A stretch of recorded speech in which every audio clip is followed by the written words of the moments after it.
Welcome to Unstressed. My name is Dr. Ron Ehrlich.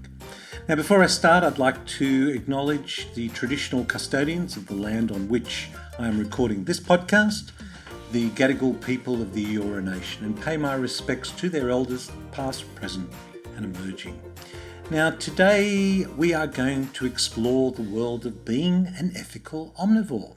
And I think it is fair to say that for most of human history, that's been pretty well what we have been as a species. We've had an intimate relationship with animals over millions of years, and for Homo sapiens, certainly over 300,000 years, and certainly since the agricultural revolution, we've formed a much more intimate relationship with animals. But they have always lived in a natural environment, and we have always honoured those animals because, let's face it, they have provided us with some very important nutrients. Somehow we seem to have lost our way, particularly over the last 40 or 50 years of industrial animal agriculture. Well, my guest today is Grant Hilliard, and Grant is not only the co-author with Laura Dalrymple of this wonderful book, The Ethical Omnivore, but is also the owner of, together with Laura, of a bespoke providor of meat, Feather and Bone, who champion regenerative agriculture and whole animal consumption. I mean, literally honouring the whole animal through their journey through life. And as we have said many times on this podcast, it's not the resource which is the problem, in this case the animal, but the way in which the animal is managed. And there are just so many issues we cover in this episode. Look, I won't spoil it for you. I hope you enjoy this conversation I had with Grant Hilliard. Welcome to the show, Grant. Thank you, Ron. Pleased to be here. Grant, we met at that wonderful event in Fairlight a few weeks ago called Soil to Stomach, and I met and realised I'd re-met you. We've met before, but your book, which is The Ethical Omnivore, is just such a wonderful read, and the message is such an important one. I wanted to get you on and hear a bit more about this book, the story. I wondered if you might just share with us, because butchery didn't come to you through the family, did it? No, not quite. It came really as a result of an interest in wine, and I would visit vineyards, and that seems sort of quite ordinary, to visit vineyards to see wine being made and where they're grown, and the idea that wine might represent a place in some, well, at various levels of faithfulness, depending on the method of production. So visiting vineyards was really sort of instructive, and I was sourcing wine mostly for, well, a number of restaurants, but in the end, Sean's Panorama in Bondi. And a wonderful restaurant of produce, not just food, but produce. Yeah, that's right. And he had a real focus on that. And so it was a very big influence on me, really, and gave me scope to try and find things. And so I'd been sourcing sort of olive oil and garlic and other things that the restaurant used, as well as wine. And it didn't actually seem like such a big jump to sort of then say, well, what about if I got sort of a few lambs, or 3 lambs in this case, and you bought one of them, and we see how that goes. And because the parameters of sort of selection are quite similar, really. I mean, wine is sort of gussied up somewhat, but essentially it's just agriculture, and or at least the first part of the process is, maybe not the wine making, but the first part of the process is no different to growing anything else. And on that, if anyone's particularly interested in it, I would recommend a woman called Mimi Castile, who is an Oregon winemaker, who has a very deep sort of understanding of producing. She would argue that winemaking gets a free pass in a lot of ways in terms of regenerative agriculture, and I think she's right. She tries to account for all the productive capacity of her farm in winemaking just as much as we would be looking for in any other form of production. But there's a really good a podcast called I'll Drink to That, and there's an interview with her on that, but she turns up in various things. But that particular interview is really, really good. She's the most articulate winemaker I've heard in terms of trying to wrestle with the dilemmas of monocultural production. And that for any sort of agricultural practice is really sort of pertinent at the moment. How can we continue to produce? Well, we can't really continue to produce monocultural product. We have to find ways to diversify the production while still producing grain, while still producing legumes, while still producing all those things that are currently done as an exclusive monoculture in a simplified ecological system. So, which takes us back to the vineyard. I was interested in the vineyards that were not simplified systems, that were actually really quite complex productive systems. And it seemed that animals could also represent that. They're born on that farm, they eat the grasses and range of perennials and all sorts of things that occur on that farm. Why wouldn't they, with their genetics and their expression in that particular place, express something quite powerful as well, in the same way that we might think that wine does? And I was interested in genetic diversity because one of the key things that struck me in sourcing wine, obviously, the specifics of grape varieties is really important. But in lamb, in at least 15 years ago in Australia, it was virtually never differentiated by breed, and yet there are hundreds and hundreds of varieties or breeds of lamb, but we never bought it by breed, and it was never marketed by breed. And that to me was sort of curious. I was thinking, why does this particular market not insist on naming what it is? And I'd heard an interview with a woman who I don't know who, I can't now recall who it was, but it was on Radio National, and it was about, I just happened to catch a line of it, which was, you haven't lived if you haven't tried eating Southdown lamb. And Southdown lamb, I sort of did a bit of research, is a very old variety of Southern English lamb. Sort of the grandparents of virtually all the English breeds of lamb that we would be familiar with, but in their own right, certainly not now, very popular. They had been the backbone of the prime lamb industry in Australia in the 60s, but in the swing away from fat in the 70s, they got dumped because they carry a little more fat, and they're quite short-legged. So they sort of traded them in. The whole Western District of Victoria, which is prime lamb growing area, used to be built on South Downs, but they were largely gone. In New South Wales, there was just one grower that I eventually found, and I convinced him to buy 3 lambs from him, and Sean's bought 1, and 2 restaurants bought each of the others. And it was a curiosity. Are these rarer breeds of lamb going to be any better than what we would ordinarily buy? I really didn't have a fixed sort of idea or position on it. I was just sort of, well, what's there to say about this? But it got a very strong response from those 3 lambs, and the rest is sort of history. Well, that's quite a jump from buying 3 lambs to now running Feather and Bone. Well, it is 15 years now, Ron. So it is okay. Still a very relatively short time. And when you, as you have done, come into contact with people on the land, this goes back generations and generations. In fact, coming at it with a new perspective may be an advantage. Yes, well, I think there's a lot of people in various industries that would say that you don't actually have to have a flat windscreen. You can have a curved one. You just have to convince the glass makers that it's possible to make one. So the apocryphal story about Henry Ford goes anyway, that he brought to it a different. Oh, actually, very interestingly, he also looked at the way animals are broken down in an abattoir as a disassembly plant, and then thought, this is how, if you reverse that process, this is how you produce cars. So that was an interesting sort of idea of, and that's what we do. We disassemble the elements of production and assemble them in a way that promotes connection between all the people that are engaged in any form in that process. So that's sort of where it's finished up after 15 years. We didn't realise we were doing that at the beginning, though. Well, there's so much of what you do that I want to cover, but it's still back on that diversity issue, because I don't think it matters whether you're talking about animals or plants.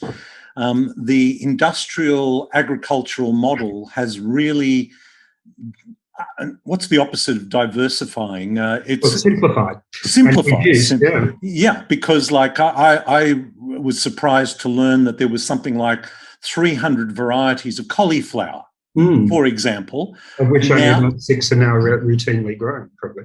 I think that's exactly right. And I think absolutely everything that we see in our food retail offering has been dumbed down to be the most simplest form. And yet this connection with how our food is grown is just so fundamental to so much. Well, and so it isn't just about livestock, the loss of different breeds of livestock.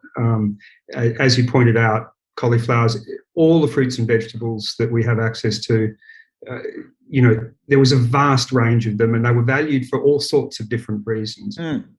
And this is sort of the issue with the commodity market, is that it simplifies the system, the production system, but it also simplifies the consumption of it too. Yes. It's a very linear model. It can really conceive of simplified production, simplified consumption. And what we're trying to promote is the idea of a multifaceted, complex system. And the more complex it is, you get your resilience from that. We truly believe that resilience and diversity creates capacity.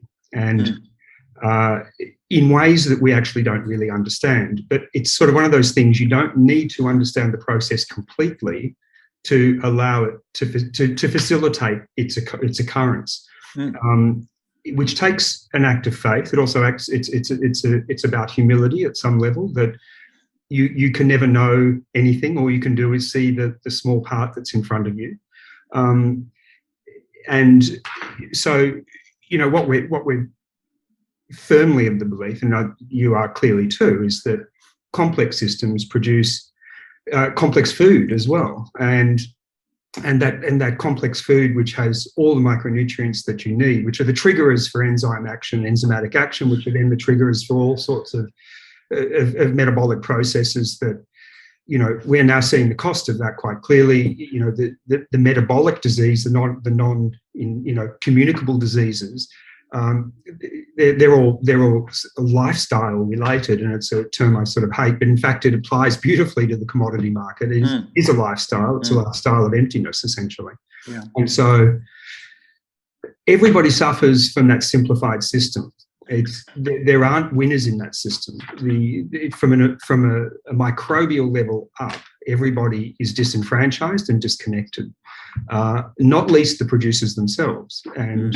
And what we're seeing is a great emptying out of rural communities right through the Western world. And it's starting to happen in the developing world too, where everybody's flocking to the cities, away from systems that actually were multi-generational and multi-species production systems, to again, a very simplified system, which is essentially a colonial impulse. It's in the service of very big money, and ag is very big money. Well, another concept that I think is the way it is marketed to the public is that this is cheap and accessible. And I think another word you talk about, you mentioned complex.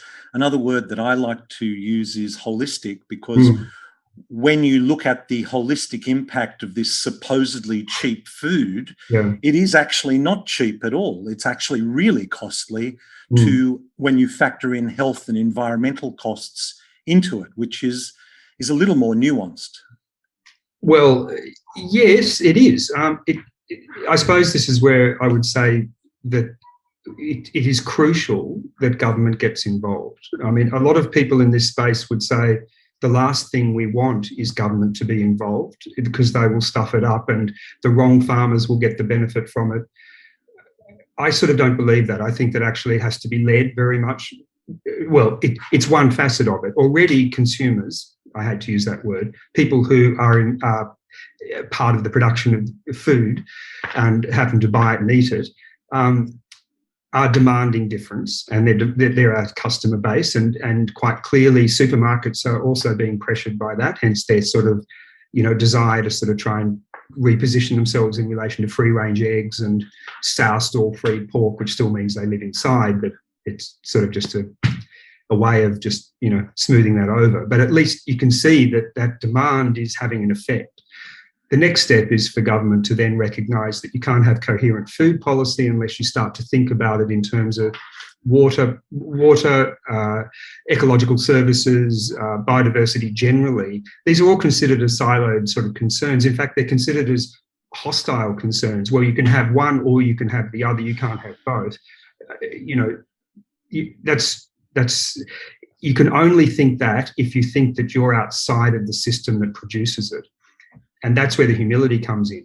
You have to understand that we are embedded in the system inextricably. There is no way that we can step outside it, and that our continued survival is highly dependent on it. We take it totally for granted, but it's sort of interesting to me and instructive that recent events in terms of extended drought and then fires following that, and then floods and then COVID, but it underlines just how sort of fragile those systems are. It really is an illusory sense of abundance because it's not built on anything solid. It's built on a superficial layer of fertility, which is only gained through the addition of increasingly expensive chemicals.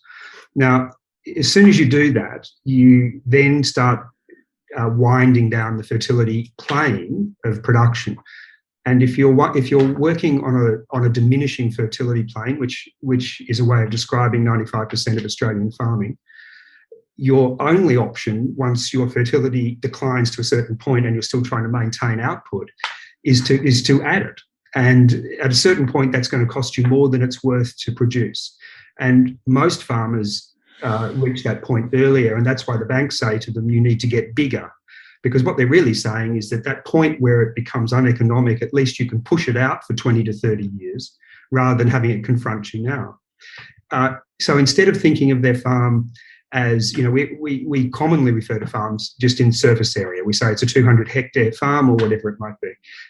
Really, that's just it's a thin way of thinking about it, certainly, two-dimensional way. Mm-hmm. But more than that, it is actually thoroughly misleading as to what a farm is. It's a productive enterprise that operates certainly in 3 dimensions, and when you think about its operation through time, certainly 4 dimensions. The colonial impulse is that I've got 200 acres, I've got diminishing returns, I'll buy another 200 acres to supplement what I've done. And, the American experience is a classic experience where it was cheaper to buy new land in America than it was to keep the land that you had in any decent condition. Within 20 years of white settlement in America, they were talking about the problems of erosion. I mean, this is not sort of new stuff. This is very old stuff. And it's always sort of said, oh, well, this is caused by drought. Well, it's not caused by drought. It's caused by mismanagement that is then subjected to periods of extended dry conditions. Do you know, I've really always been fascinated by the similarities between holistic healthcare and holistic land management. Mm-hmm. And so often in holistic healthcare, our diet is reduced to calories. Quite, yes. Not which is in the same sense as the value of a land being reduced to its acreage. But if we looked at it 3-dimensionally and were able to assess a block of land and its carbon profile, wow, wouldn't that change land values? Well, wouldn't it? If we took literally a 3-dimensional view of the land and said it's not just length and breadth, but it's depth as well. Quite. In the same way that food is not just calories, but it's its nutrients within those calories that are important. And in fact, it's probably the calories that are the issue, because if we have excess calories and reduced or sort of almost negligible amounts of nutrients in much food. I mean, there's a lot of commercial carrots that they're $1 a kilo because really you could use them as a doorstop. You could use them for anything. I suppose they're used for juicing or something, but they're not, in terms of nutrient, they're worth very little. I mean, it's an interesting thing that if you measured the bricks of plants, and it's a measure of sugar in the plant, most plants sit at around, commercially produced, will sit at around between 4 and 7 on the brick scale. At that level, they will survive but they won't thrive. But if you get over 8 on the brick scale, then all of the secondary metabolites start to kick in, the secondary processes, and that's where the micronutrient comes from. That's where the perfume comes from. You know, if you should be able to walk into a room with a bunch of basil, and if everybody doesn't turn around the moment you walk, in fact, before you've even walked into that room, it says that the Brix level of that basil wasn't high enough to produce the perfume that it should have had. Interesting. Now we look at, you go to most shops and buy basil, and you have to put your head in the bag to even get a smell of it. Yeah. And that tells you totally about the health of that plant. It's just alive long enough to harvest. That's all it is. I know you mention Fred Provenza in your book and that wonderful book, Nourishment. And I had the honour of talking to Fred on the podcast a little while ago. And this whole story of the phytonutrients within food, natural food, is extraordinary. And interestingly, I've just recently heard a podcast about growing meat in a lab and how this is really the future of agriculture. And I just think about the humble strawberry that Fred talked about with its 5,000 phytochemicals, phytonutrients in there, and thinking, my goodness, now I'm sure that person's got a PhD in whatever in their lab, but gee, I'd love to know how they're going to reproduce the complexity of natural food. Well, they won't, but it's because they have no humility in the face of production. So if in a simplified system, you can replicate endlessly. In a complex system, you can't. So, but Grant, one of the things that I really was so looking forward to talking to you, because you, as you said, we've only been doing this for 15 years, and I've actually been interested in holistic land management for 15 years. All right. But you have gone out there and developed really close relationships with growers and seen firsthand some of the challenges and some of the successes and some of the resistance to those changes. What's your perception of how that's happening out there? Well, there are people who are most of the farmers that we work with, and that would be at any one time there's probably 40 different farmers product in the building on any given week. Over time, we're probably 120 different farms that we've worked with, and most of those people have come to it because they're dissatisfied with the production systems that they've either inherited or they've seen. So we've got a real mixture of people who are multi-generational farmers and people who have come to it late in life.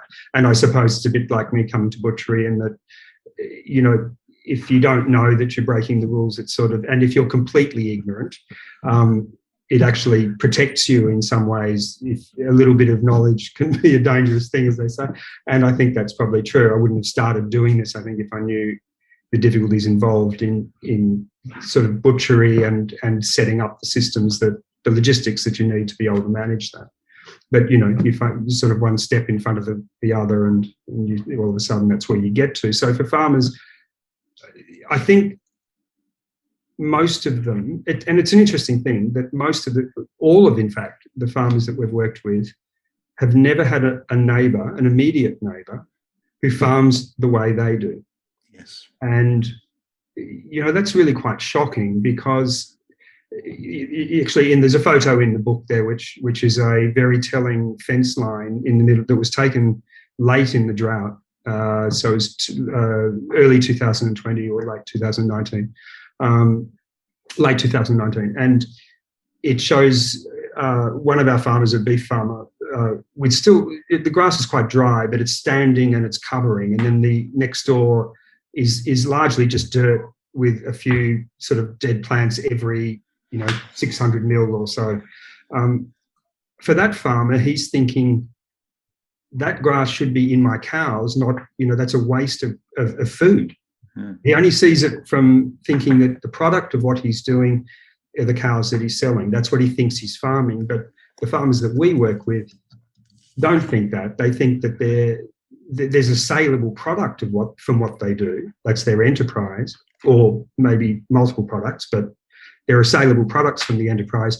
But the actual productive capacity and what they're marshalling and orchestrating is far, far greater than that. And, most of the wealth of any farm is under the ground. We keep coming back to the same thing all the time. Without that microbial activity, without that engine of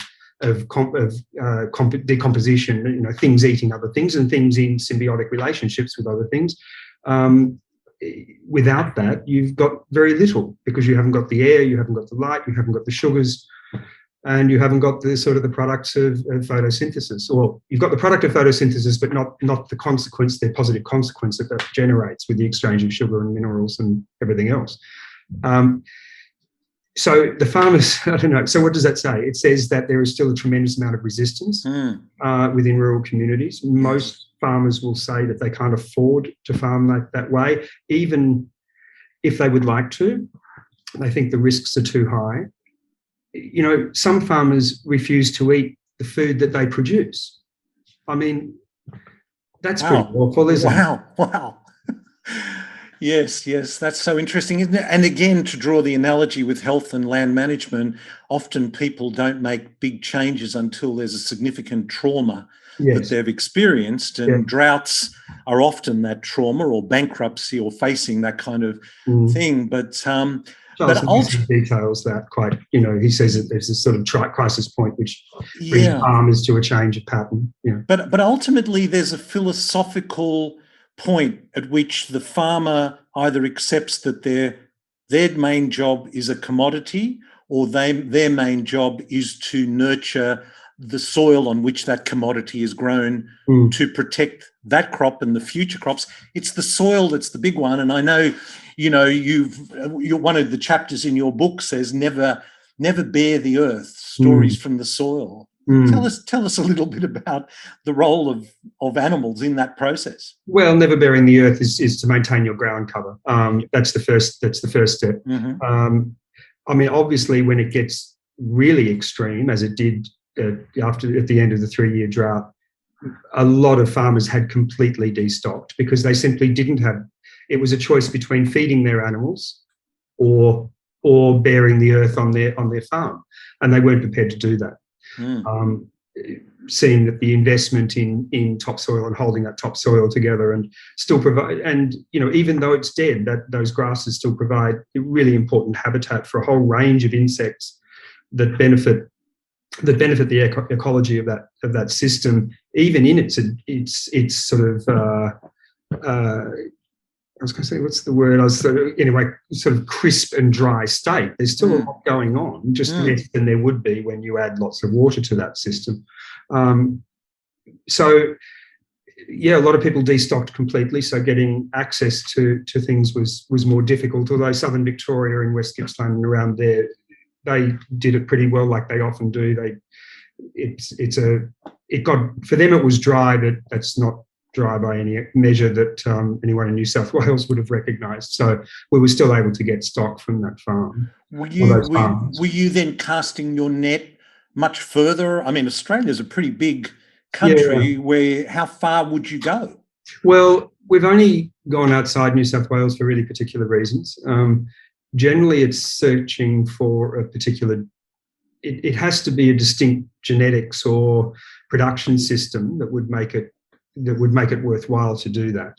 Although having said that, we're probably just as close to sort of Victorian farms as we are to, in fact, closer than say the northwest of New South Wales. So having a New South Wales only policy isn't really the sort of thing for us. What we're looking for is ideally someone who's as close as possible, but if the production system is good or the reservoir of genetics is important to maintain, we will source from it. 90% of what we buy comes from New South Wales. We get a little from Victoria. We've just started getting some rare breed beef from Tasmania, and we get a tiny bit from Queensland. And what sort of, if we're talking, you mentioned Southdown lambs, what sort of diversity, how many different species of lambs are there that you draw on? Probably throughout the year, maybe 12, 15. Right, okay. All blends of those. And in a commercial butcher shop, what would that be?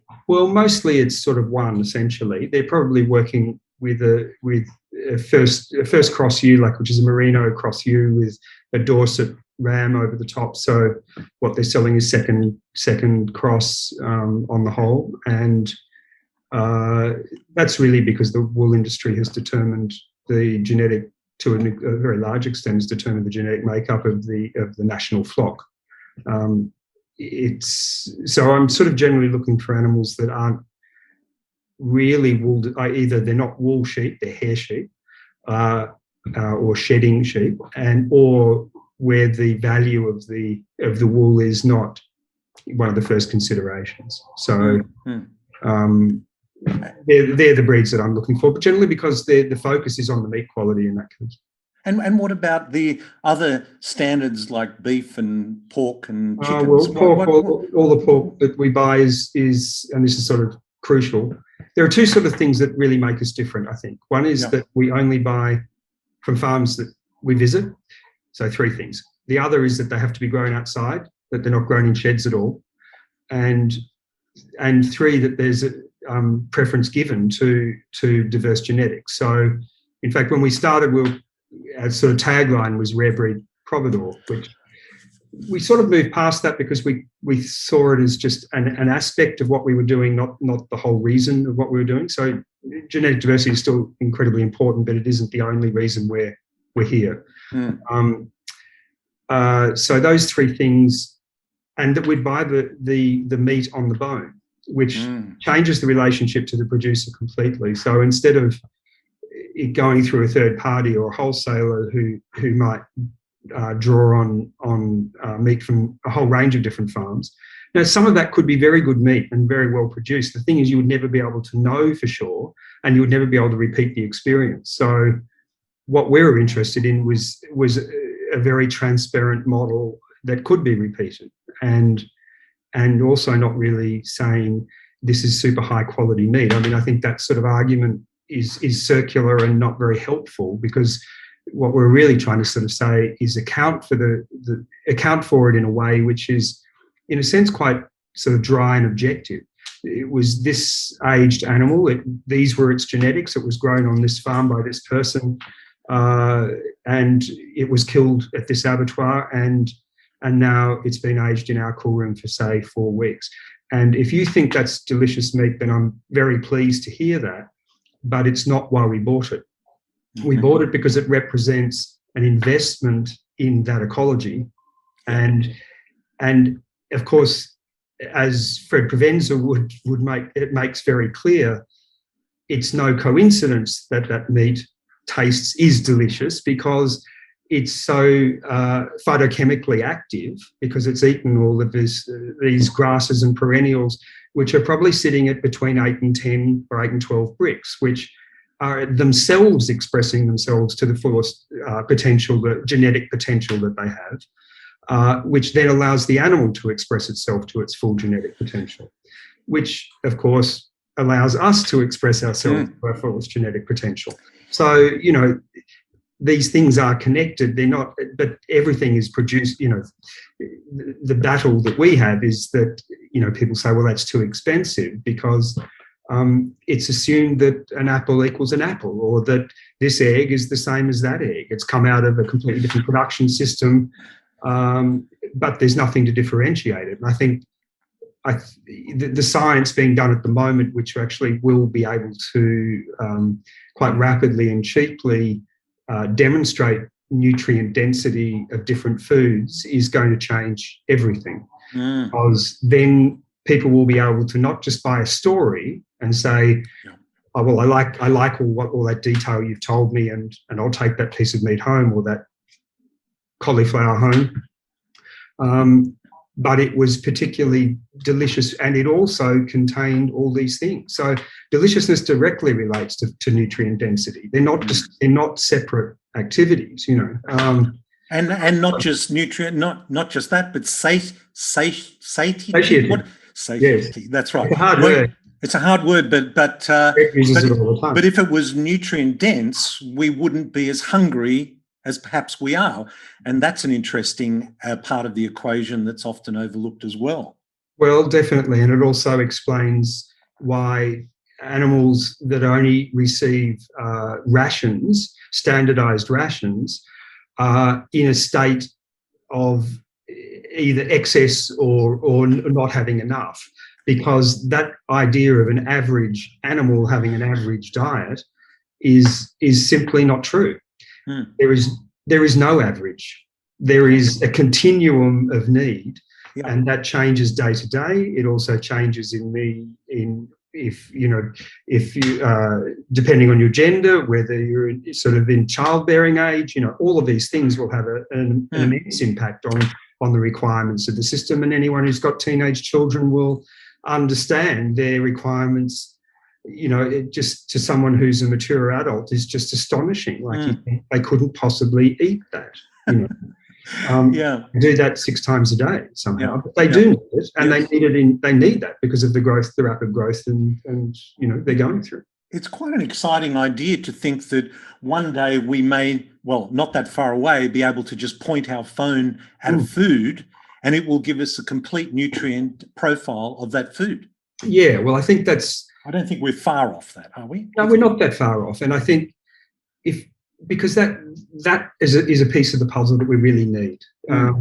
So it's one thing to tell heartwarming stories. It's another to be able to sort of identify with, committed farmers. But, the other aspect is government-led incentives. And also the science of being able to understand that this food is different for a reason. It's not just coincidental that it comes out of a production system, and it is better. It is better for a range of reasons. But when we see, like there are all sorts of labels that are put onto foods like organic, biodynamic, free range. In terms of priority for you, when knowing what you know, what's your priority list? What is the priority list there? Well, a lot of what we stock is certified organic. It's not exclusively so, and I know that people use organic as a shorthand for better produced food, and I always get in trouble when I say this, but unfortunately, it's not a good rule of thumb in some ways, because the absence of things doesn't guarantee anything. Actually, it guarantees a system that hasn't had certain inputs is all it really tells you. What we're interested in is a system where the inputs or the productive system is actually operating close to its peak, so that soil is operating at its fullest genetic potential as well, and that you achieve that through farming methods. You actually asked it and I didn't answer it before, how the animals are utilised in a system like that. So it's crucial that animals are moved across a landscape. How quickly they return to that same area of the farm is dictated by largely seasonal conditions. So if it's a particularly good season, you might find that those cattle will be back on that same pasture within, say, 5 weeks. In the peak of the drought, it might have been 15 months. But the farmer who understands that, I think of them as orchestrators, really. I think of them as marshalling creative forces on their farm, and they're utilising the creative force to achieve the greatest outcome, which is not just meat production in our case and poultry, but it's a multifaceted sort of holistic understanding of what that creative capacity is. But they're artists. I think of them as artists. I think it's highly creative, observant, responsive people, and the best farmers are that. And I find them awesome, really, because their understanding and their sort of intuitive, recognition of things.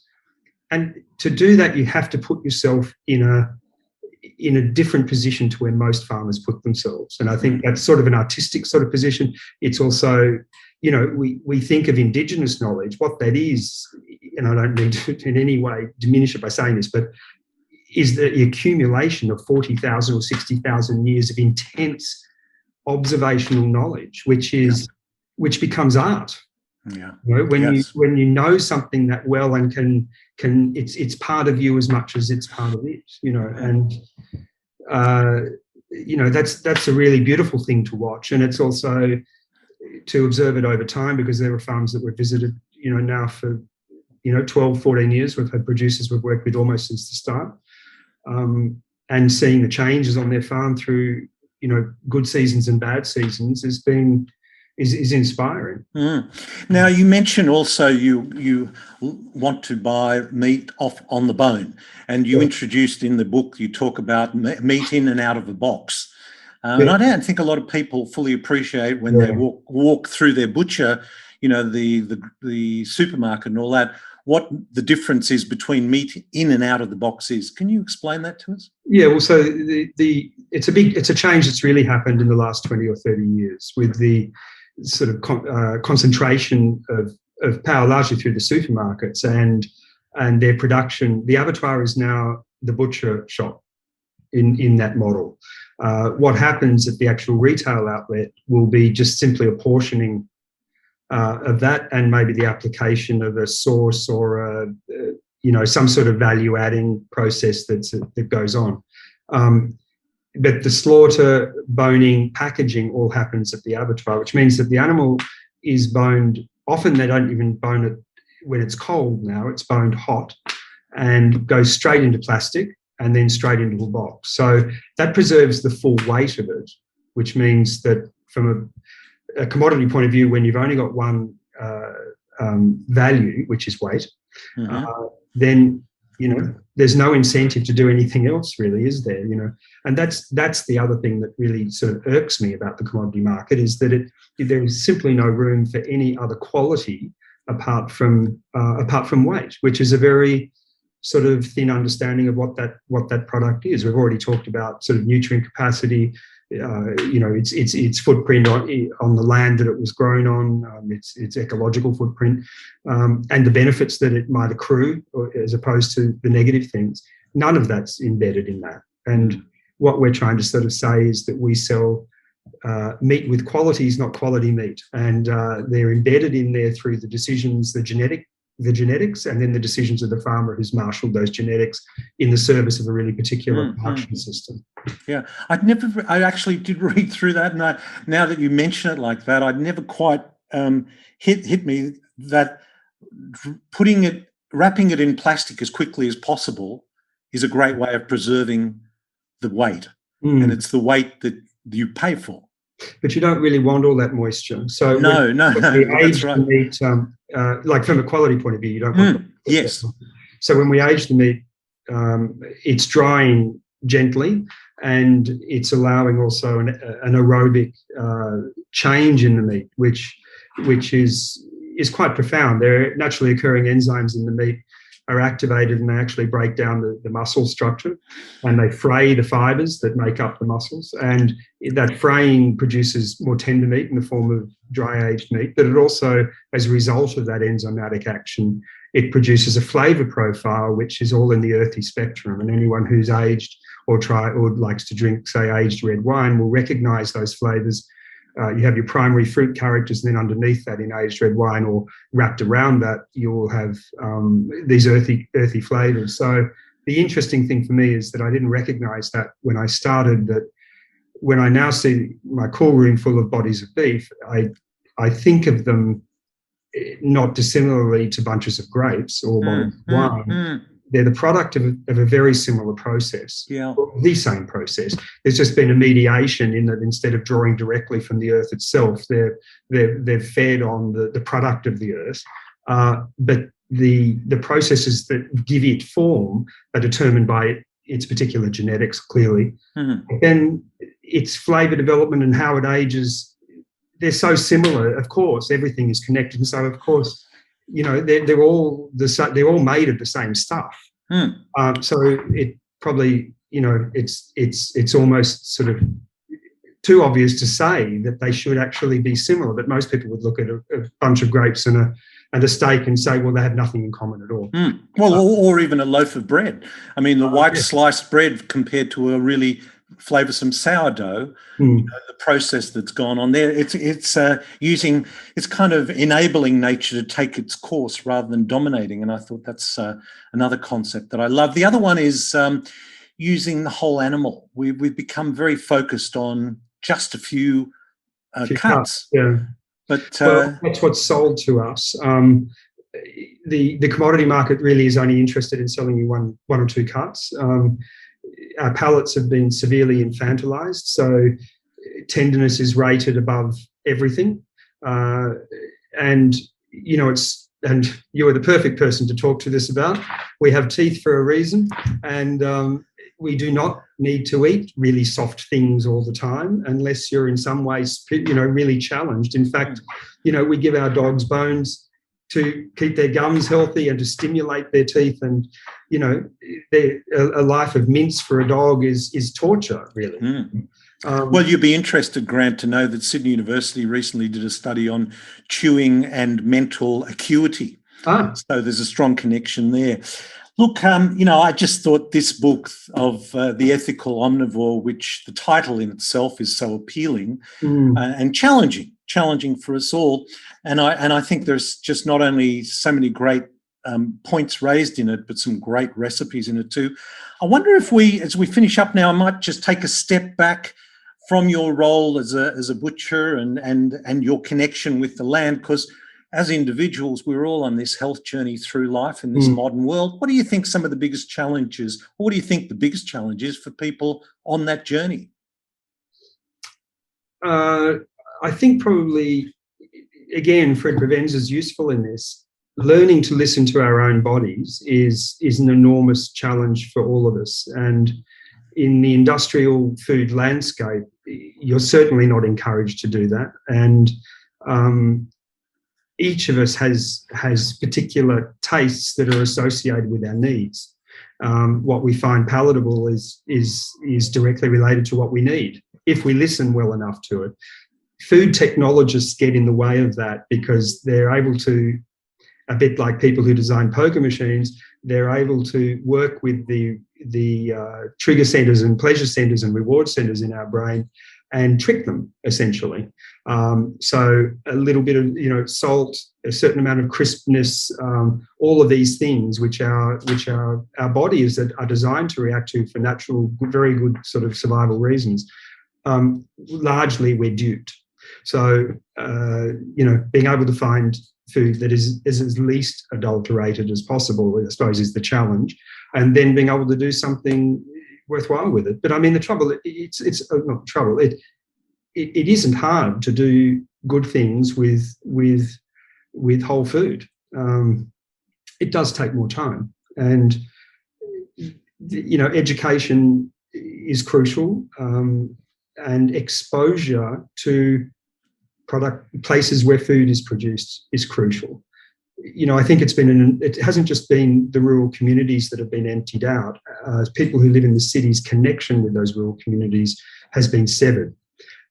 When I was growing up, it was, every second person had a relative that lived on a farm, and they visited there at holidays, and, they watched the sheep being shorn or whatever it might be. There was a much more direct connection to rural life and food production life.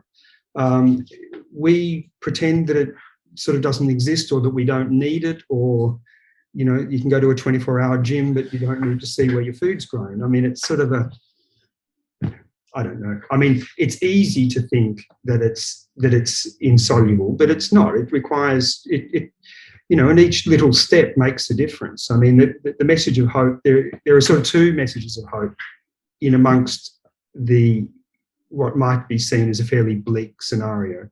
And they are that soils are remarkably resilient and will recover from decades of misuse and abuse within a generation. And that, in most cases, not always, if they're completely chemically poisoned, then that might be very hard to do. But different production systems will allow those self-organising systems of fertility to actually function again, providing you've obviously got water and light. But I read Rachel Carson the other day, and it's the first time that I'd actually read Silent Spring. It's sort of one of those ubiquitous books. You feel like you've probably read it because it's cited your entire life.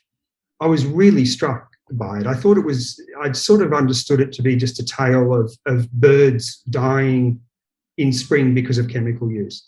She's a biologist who methodically pulls apart the chemical poisoning of animals.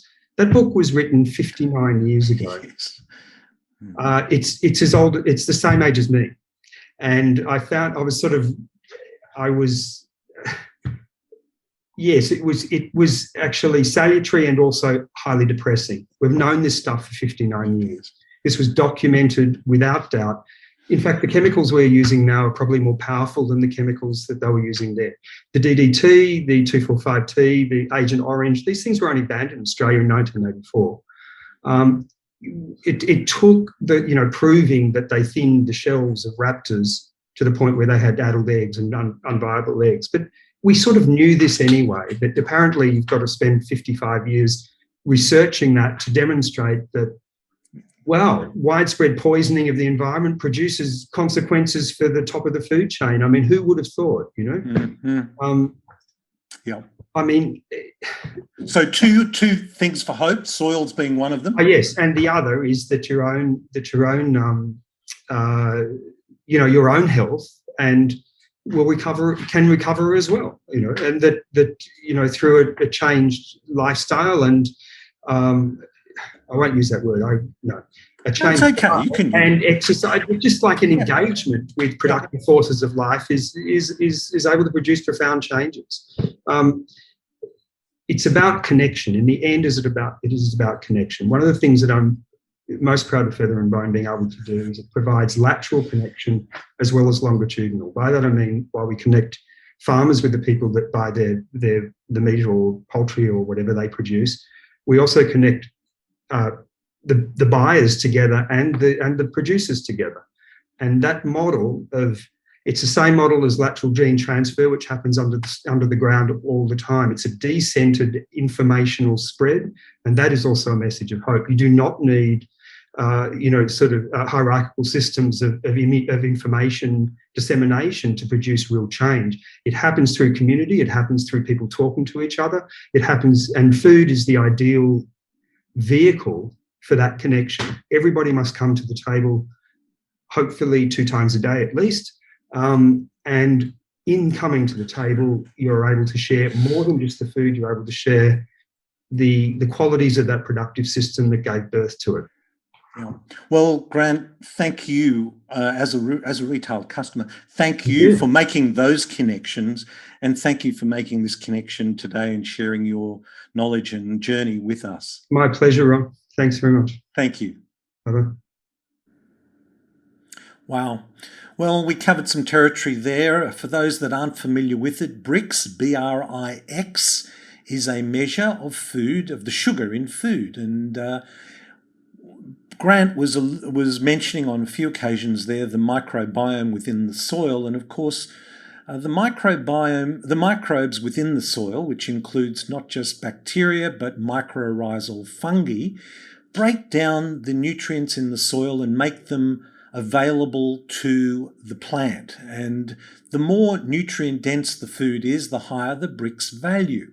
And he drew that analogy with the ability to smell the food.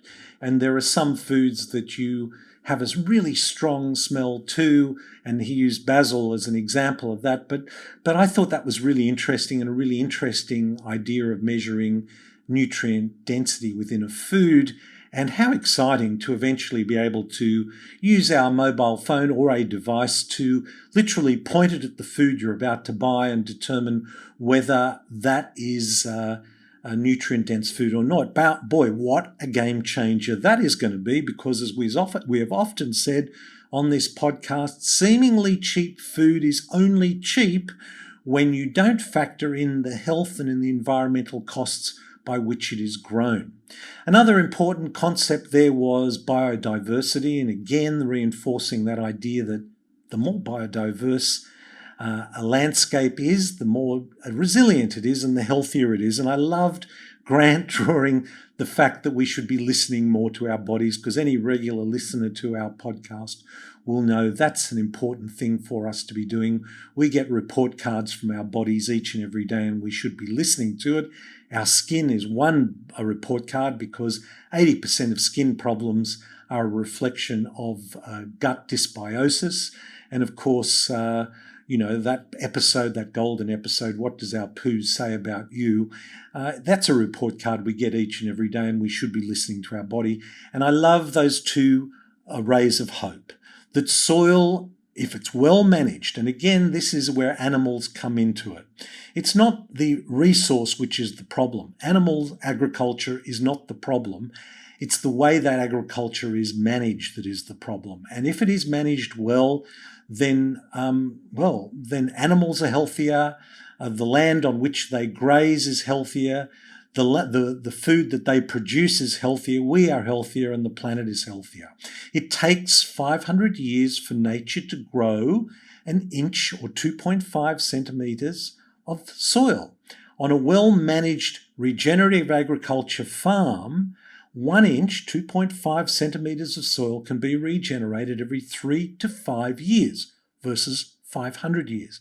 And we need that soil to grow the food. So I thought when he said the two rays of hope are that our soils can be rebuilt when they are well managed, is an important one. And the fact that we are able to rebuild ourselves, the human body is incredibly resilient, thank goodness for that.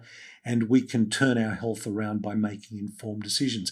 What I love about the book and what I love about Feather and Bone, where Grant is literally making those connections for us, and that is the connection between us, our dinner plate, what we put on our dinner table, and the farmers that grow it, is a really important service. And I honestly believe that farmers should be the most revered people in our society. They grow the healthy food that we need to be healthy, and they nurture the healthy soils that we need to grow that healthy food in, not just for us now, but for future generations. And I think the more that we can connect and honour and revere those people that are doing that on the farm, well, I take my hat off to them, and I think they are just fantastic. Look, the last century was the century of the revered financier or stockbroker, and look where that got us. Yes, I know the Dow Jones has never been higher, but big deal about that. Our environment, our health could be a whole lot better, and that's why this century has to be the century of the revered farmer.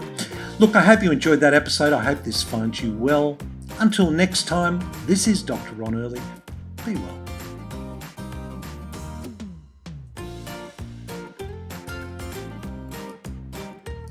This podcast provides general information and discussion about medicine, health, and related subjects. The content is not intended and should not be construed as medical advice or as a substitute for care by a qualified medical practitioner. If you or any other person has a medical concern, he or she should consult with an appropriately qualified medical practitioner. Guests who speak in this podcast express their own opinions, experiences, and conclusions.